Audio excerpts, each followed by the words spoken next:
dominical. Eu pergunto, o decreto dominical será uma iniciativa do governo? Será uma iniciativa do presidente dos Estados Unidos? Será uma iniciativa do Papa? Eles vão promulgar a lei dominical e vão empurrar para o povo? Não. Existe uma maneira que Donald Trump pode acelerar o processo. Sabe como? Se ele der poder para as igrejas. Sabe por quê?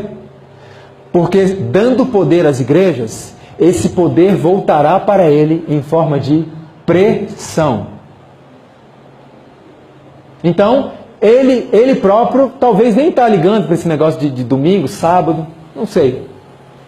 Mas se ele der poder para as igrejas irão pressioná-lo até culminar com isso. Quer ver só o que o irmão White escreve? Quando as principais igrejas dos Estados Unidos, ligando-se em pontos de doutrinas que lhes são comuns, fizeram o que, irmãos? Influenciar o Estado para que imponha seus decretos e lhes apoie instituições. Ou seja, de onde vai partir a iniciativa? Não é do governo.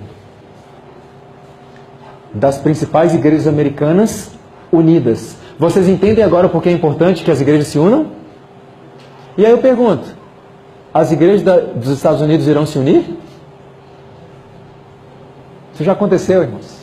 Já estão assinando documentos entre eles. E o que vai acontecer?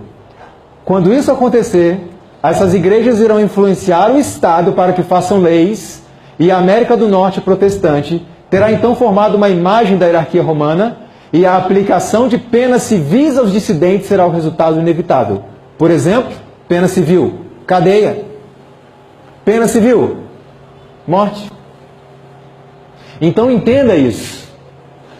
Se o presidente americano der poder para as igrejas irão se arregimentar, irão se unir, estão se unindo, estão unidas, e elas irão pressionar o presidente para que por meio de decretos apoiem as ideias dessas igrejas. Está claro ou não? Agora veja que interessante essa reportagem. Donald Trump, em sua carreira, em sua campanha política, ele deu uma entrevista a esse rapaz chamado Brody, que é muito conhecido nos Estados Unidos, e ele disse a seguinte frase: eu quero dar o poder de volta à igreja. Ele disse mais: Donald Trump prometeu desmantelar as leis que separam a igreja e o Estado na América. Deixa eu perguntar uma coisa para vocês. Como foi dito ontem, quando a gente não conhece a nossa história, a gente corre um sério risco. Me responda uma coisa. O que foi que aconteceu a última vez que igreja e Estado se uniram? O princípio de separação entre igreja e Estado é um princípio divino, sim ou não? Sim ou não? Sim. O Estado não tem o direito de legislar sobre as leis de Deus. Eu pergunto, o que foi que aconteceu da última vez que igreja e Estado se uniram? Vocês entendem como é importante conhecer a nossa história, irmãos? O que os pioneiros e reformadores passaram? A última vez que isso aconteceu, cristãos foram para a fogueira.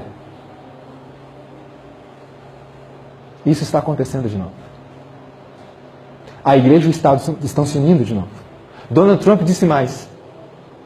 Trump vai expandir direitos políticos das igrejas. E alguns pensam, mas isso foi estratégia de campanha. Pois ele prometeu, cumpriu a promessa nessa semana que se passou. Interessante que quando ele disse que ia expandir os direitos políticos das igrejas, ele estava se referindo também à revogação da emenda Johnson. Ele disse, eu vou revogar essa emenda.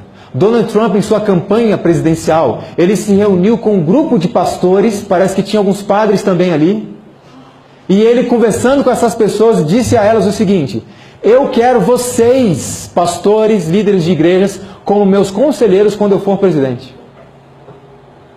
Mas tinha um detalhe.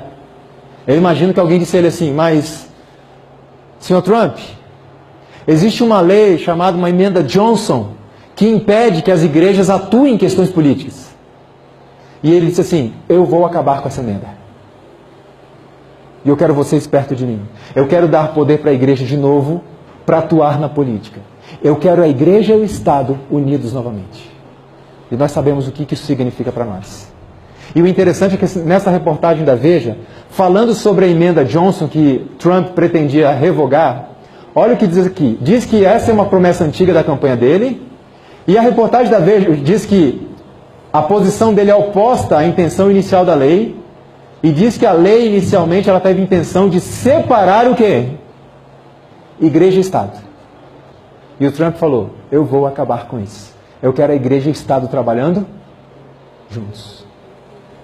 Lembre-se, todas as vezes que igreja e Estado se uniram, o povo de Deus foi para as fogueiras. E isso vai acontecer de novo. Isso já está começando. Cumprimento da promessa. Trump assina decreto sobre liberdade religiosa e de expressão. Ele assinou agora, na semana passada, cumpriu a promessa dele. Com uma tentativa de revogar a emenda Johnson. E ainda depende de algumas outras questões lá. Mas ele já assinou o decreto. Acabe com essa emenda. Eu quero igreja e Estado juntos de novo. Olha que interessante o que diz aqui sobre este momento. O evento contou com a participação de diversas entidades religiosas cristãs e também membros da comunidade judaica e islâmica. Donald Trump promete apoio para grandes questões católicas. Lembra que eu falei? Dê poder para as igrejas. E esse poder vai voltar para você em forma de pressão para que você assine leis que favoreçam estas igrejas. Papa Francisco receberá Donald Trump no dia 24 de maio no Vaticano. Agora. Vai receber agora, dia 24. Com um detalhe, será uma reunião privada. O Papa Francisco receberá, dia 24, uma audiência particular. Os presidentes que solicitam ao Vaticano esses encontros, e eles terão o primeiro contato deles e vão tentar apaziguar algumas tensões que houveram durante a campanha presidencial entre o Papa e Donald Trump. Interessante que a irmã White escreveu, a fim de se fazerem populares e conquistarem a simpatia, os legisladores hão de ceder ao desejo de quem? Do povo de obter leis dominicais. Ou seja, muitas pessoas estão de olho no presidente achando que a iniciativa virá dele. Ah, Leandro, mas quando o decreto for assinado nos Estados Unidos, até chegar aqui, até o povo acostumar com isso. Irmãos, acordem. Quando o decreto for assinado, será assinado por pressão do povo. É o povo que vai pedir, não é o governo que vai impor. E as igrejas vão se unindo, vão se fortalecendo e vão pressionar o governo para apoiar as suas ideias, por meio de leis. E aí entra o decreto dominical. E eu posso dizer para vocês sem medo, isso já está começando. As igrejas americanas estão, as principais já estão unidas. Nós vimos alguns documentos aqui que já foram assinados. Donald Trump está convidando pastores religiosos para participar como conselheiros do seu governo. E aí eu pergunto de novo, o que a gente está fazendo? O que a gente está fazendo aqui? Nós vimos na profecia bíblica que os Estados Unidos da América levariam o mundo a adorar o poder papal. Lembra Apocalipse 13? Iria levar toda a humanidade a adorar o poder papal. Veja o que o irmão escreveu. Quando o protestantismo estender os braços através do abismo, a fim de dar uma das mãos ao poder romano e a outra ao espiritismo, podemos saber que é chegado o tempo das operações maravilhosas de Satanás e que o fim está próximo. Eu pergunto, protestantismo e espiritismo estão unidos, irmãos? Sim ou não? Faz tempo. É interessante notar que o berço do espiritismo moderno é justamente os Estados Unidos da América. E é interessante notar que a maior indústria de doutrinação satânica que existe hoje está nos Estados Unidos. Como é que chama? Hollywood. Então não deixe Satanás te enganar. Ainda que Hollywood produza um filme falando de Jesus, lembre-se que é a mesma empresa que produz um filme zombando de Jesus. Ainda que produza um filme falando de um adventista, não deixe te enganar. É a mesma maldita indústria que debocha de Deus há décadas, que blasfema do Senhor há décadas, Não se deixe enganar.